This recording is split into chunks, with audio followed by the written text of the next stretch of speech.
My name is Megan Phillips, and my informative speech is about the life of Clara Barton. Clarissa Barton, more famously known as Clara Barton, was born on December 25, 1821. She was born in Oxford, Massachusetts, and was the youngest of 5 children. Her father served as a non-commissioned officer in the French and Indian Wars. Her brother was a brilliant mathematician that taught Clara multiplication, division, addition, and subtraction. Her sister was already a teacher when Clara was born. Clara found a love for taking care of others when she was in her teenage years. Her brother was extremely ill, and it was her job to take care of him. Clara's first job was a teacher, and she was 18 years old. She had found the love for teaching, and when she moved to New Jersey, she founded the first free school for students. However, she left teaching very quickly when she learned about the gender pay gap. She was compensated twice less than her male counterparts. After leaving teaching, she received a job at the U.S. Patent Office in Washington, D.C. She was the first female to have the job title recording clerk. Her yearly salary was $1,400, which was the same as her male colleagues. However, after a few years, her salary dropped significantly, lower than her male colleagues. By 1860, the government had removed her position. When Lincoln was elected president, she was given another position. When the Civil War started, Barton quit her job and made it her duty to bring supplies to the soldiers in the Union. This task prompted her to develop a lifelong career of helping others. She began helping soldiers during the Civil War by bringing supplies to the 6th Massachusetts Infantry. This infantry was attacked in Maryland, and the soldiers were staying in the unfinished capital. She would refer to these men as her boys because she either grew up or taught most of the soldiers. She provided meals, clothes, and supplies to soldiers by partnering with the organization, the U.S. Sanitary Commission. In the second year of the war, she was given permission to give supplies at all the major battles in Virginia, South Carolina, and Maryland. She worked so closely to the battlefield that at the Battle of Antietam, a bullet went through her sleeve and hit the soldier she was helping. She developed the nickname Angel on the Battlefield because of her assistance at the hospital after the Battle of Cedar Mountain. She arrived at the hospital after this battle with the whole entire wagon filled with supplies.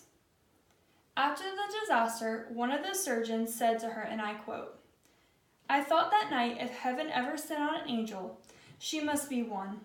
Her assistance was so timely." Clara was appointed as a head nurse for a unit with no medical experience. After the Civil War, because of Barton's extensive role in medical relief in the war, her doctor ordered her to go to Europe in order to get away from the conflict happening in the United States. While in Europe, Barton provided relief in the Franco-Prussian War, but was forced to retire because of health reasons. While traveling internationally, Barton learned about the International Red Cross. The Red Cross is an organization that helps civilians during crises and disasters. When she returned home from her international trip, she took charge and presented the ideas of developing an American Red Cross. This took place under Rutherford B. Hayes' administration. In 1881, the American Association of the Red Cross was developed, and Barton was elected president. She ran the organization for 23 years. Promptly in 1882, the United States became a part of the International Red Cross. Under the International Red Cross, Barton went to Cuba during the Spanish-American conflict. but lacked the ability to delegate tasks. According to Dr. Lesser, who was there with Barton in Cuba, she said that Barton did most of the work in comparison to others on the trip. Also, Barton did not sleep or eat much on the trip. These characteristics made Barton leave the organization in 1904 because she was not a team player.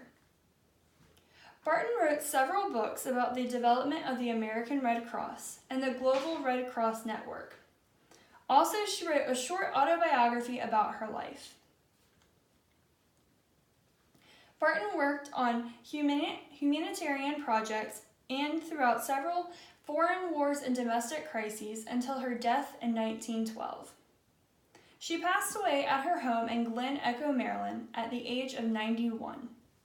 She is now buried in the Barton Family Cemetery in Oxford, Massachusetts. Clara Barton's legacy continues when the Women's National Missionary Association of the Universalist Church purchased Clara Barton's home in Massachusetts in 1921. Her home was on 96 acres of land. Her home was made a museum in memory of her heroic leadership. The numerous acres of land was turned into a camp for youth from the inner cities. This camp allowed youth from the inner cities during the summer to come to the camp and have fun and meet friends. As diabetes became a major health complication in youth, the Fresh Air Camp was transformed to the Camp for Kids with Diabetes. At this camp, girls were educated about diabetes and how to live with this health complication. The camp is called Clara Barton Camp for Girls with Diabetes. Clara Barton will continue to touch the lives of others for many more years because this camp is still open today. Also, Barton's legacy continues throughout the Red Cross.